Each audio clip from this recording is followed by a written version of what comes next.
पुणे शहरात आता गणेशोत्सव विसर्जन मिरवणुकीला सुरुवात झालेली आहे। आपण पाहतोय सकाळी 9:30 वाजल्यापासूनच मानाचे गणपती जे आहेत ते निघायला सुरुवात झालेली आहे आणि त्यानंतर आता सगळ्यांनाच आकर्षण असणारा जो श्रीमंत भाऊसाहेब रंगारी गणपती आहे तो सुद्धा काही तासांमध्ये या पुण्यातील टिळक चौक जो आहे तिकडनं विसर्जन मिरवणुकीसाठी मार्गस्थ होणार आहे। पण त्यापूर्वी आपण त्यांचा जो रथ आहे त्यासोबतच जी सुरक्षा व्यवस्था आहे आणि एकूणच किती पथक असणार आहे या संपूर्ण याच्या संदर्भातली आपण माहिती घेणार आहोत। आपल्यासोबत पुनीत बालन आहे, तर काय सांगाल एकूणच आता जी विसर्जन मिरवणूक आहे ती अगदी काही तासांवर येऊन पोहोचलेली आहे, कशी तयारी झालेली आहे? आता तयारी पूर्ण आहे। श्री गणेश रत्नरथ या रथात लाडक्या बाप्पाचं विसर्जन मिरवणुकीत सहभाग होईल।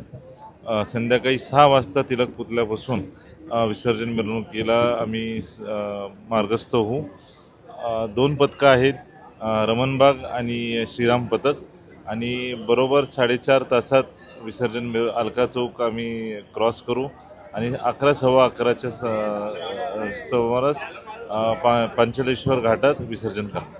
पण ही खरंच जे वेळेत आपण हे ठेवलेलं आहे त्या वेळेत पूर्ण होईल असं वाटतं का? कारण की काही सूचना दिल्या होत्या, काही आदेश दिले होते, त्याचं पालन कुठे होताना पाहायला मिळत नाही। आता अगदी काही वेळापूर्वी मानाचा 3रा गणपती गेला तर त्यांनी पण इथे स्थिर वादन केलेलं आहे, बेलबाग चौकाच्या पुढे गेल्यावरच वादन करायला परवानगी दिलेली आहे। तर असे नियम जर मोडले तर खरंच वेळेत विसर्जन होईल का? नाही बघा, मला वाटतं पोलीस प्रशासनाने तेच सांगितलं की पथकांची संख्या आणि पथक याच्यावर कुठलाही निर्बंध नव्हता, पण त्यांचं मत एकच होतं की जी वेलपत्रिका प्रत्येक मंडळाने दिली आहे त्या वेलपत्रिकात प्रत्येक मंडळांनी मिरवणूक संपवावी।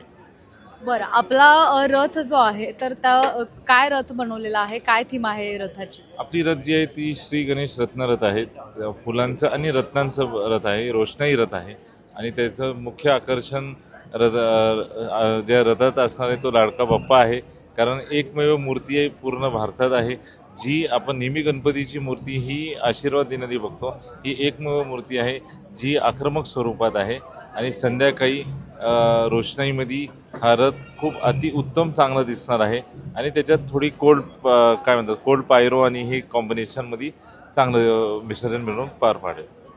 आपण सुरक्षा व्यवस्था जी आहे आपल्या मंडळाला तर ती कशी आहे इकडनं अलका चौकापर्यंत जाईपर्यंतची? नाही, सुरक्षा पूर्ण आहे। आमची स्वतःची स्वयंसेवक आहेत, व्हॉलेंटियर्स आहेत, ते असतील। त्याच्यासोबत पोलीस प्रशासनाची पण बंदोबस्त असते आणि जी आपली सिक्युरिटी आहे प्रायव्हेट सिक्युरिटी ती सगळी असून सुरक्षा व्यवस्थित राहील। तर आता 6 वाजता हा श्रीमंत भाऊसाहेब रंगारी गणपती जो आहे तो टिळक पुतळाच्या इकडनं विसर्जन मिरवणुकीसाठी मार्गस्थ होणार आहे। पुण्याहून मोना येनपुरे, सिविक मिरर।